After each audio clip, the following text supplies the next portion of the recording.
اس کے بعد ایک پہلو اور بھی ہے، وہ یہ کہ یوں سوچے انسان کہ آج مجھے غصہ آیا ہے اس شخص پر، اب ایک اور علاج بتا رہا ہوں کہ وہ یوں سوچے کہ آج مجھے اس پر غصہ آیا ہے، اور غصے کے نتیجے میں جو اس کے اوپر چڑھائی کر رہا ہوں یہ دراصل انتقام ہے۔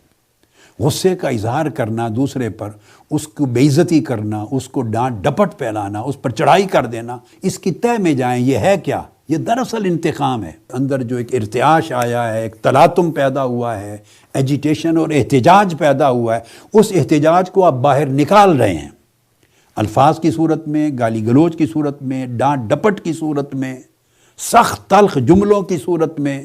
اس میں الفاظ بھی سخت ہیں، آنکھیں بھی سرخ ہو رہی ہیں، گلے کی یہ جو رگیں ہیں وہ بھی موٹی ہو رہی ہیں، چہرہ بھی سرخ ہو رہا ہے، ہاتھوں کی حرکت بھی ہو رہی ہے۔ یہ سارا کچھ جو ہو رہا ہے یہ کیا ہے؟ آپ غصہ دکھا کے اسے خوف زدہ کر رہے ہیں، ڈانٹ ڈپٹ پلا رہے ہیں۔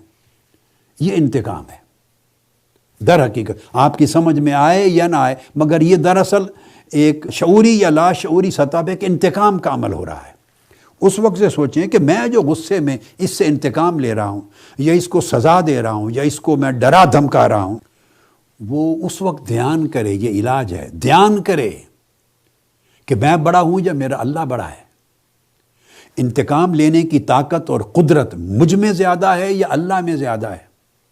آج اگر اس سے خطا ہوئی ہے، شوہر سوچے میری بیوی سے خطا ہوئی ہے، بیوی سوچے میرے شوہر سے خطا ہوئی ہے، بہن بھائی ایک دوسرے کے بارے میں سوچیں، اعزا اقارب سوچیں، دوستوں کے بارے میں سوچیں، افسر ماتحت کے بارے میں سوچیں، جس کے ساتھ بھی آپ کا کانٹیکٹ ہے، ریلیشن ہے، انٹریکشن ہو رہا ہے، جس پر غصہ آیا ہے، سوچے کہ اس سے خطا ہوئی ہے، چلو مان لیا اس نے غلطی کی، اس نے زیادتی کی، اس نے نافرمانی کی، یہاں تک بات مان لی، آدھا حصہ درست ہے۔ آپ کو غصہ آ گیا اور غصے کی وجہ سے آپ نے اس کو گرفت کرنا شروع کر دی۔ یہاں یہ سوچنے کی ضرورت ہے کہ کتنی نافرمانیاں ہم اپنی زندگی میں کرتے ہیں، اللہ کے احکام کو توڑتے ہیں، اللہ کی ناراضگی کا سبب بنتے ہیں، ہم اللہ کے فرامین کو، اللہ کے رسول کے فرامین کو زندگی میں اٹھا کے پھینکتے ہیں اور اللہ کو ناراض کرتے ہیں۔ کتنی چیزیں ہم نے جمع کر رکھی ہیں اللہ کی ناراضگی کے لیے اور قیامت کے دن کے انتقام کے لیے۔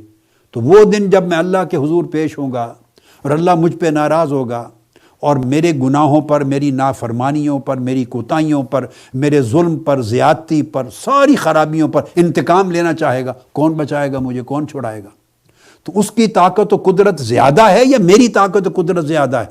یہ سوچے کہ اگر میں آج اس کے انتقام کو نہیں روکتا اور اپنے غصے کو قابو میں نہیں لے آتا تو قیامت کے دن میرا حق کیا رہ جائے گا کہ اللہ مجھ سے انتقام نہ لے، اللہ مجھے سزا نہ دے، اللہ مجھ سے ناراض نہ ہو اور مجھے اٹھا کے جہنم میں، دوزخ میں نہ پھینک دے۔ میرے پاس کیا استحقاق ہوگا عرض کرنے کا؟ کیا جواز ہوگا کہ باری تعالیٰ مجھے معاف کر دے؟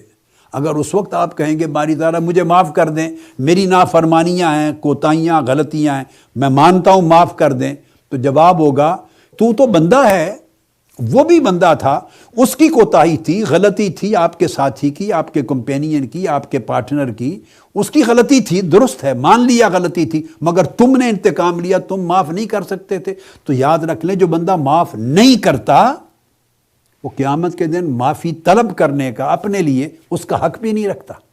تو یعنی یہ سوچے کہ اللہ کی طاقت مجھ سے زیادہ ہے، اگر وہ مجھ سے انتقام لینے پر آ گیا اور معاف نہ کرنے پر آ گیا تو میرا حشر کیا ہوگا؟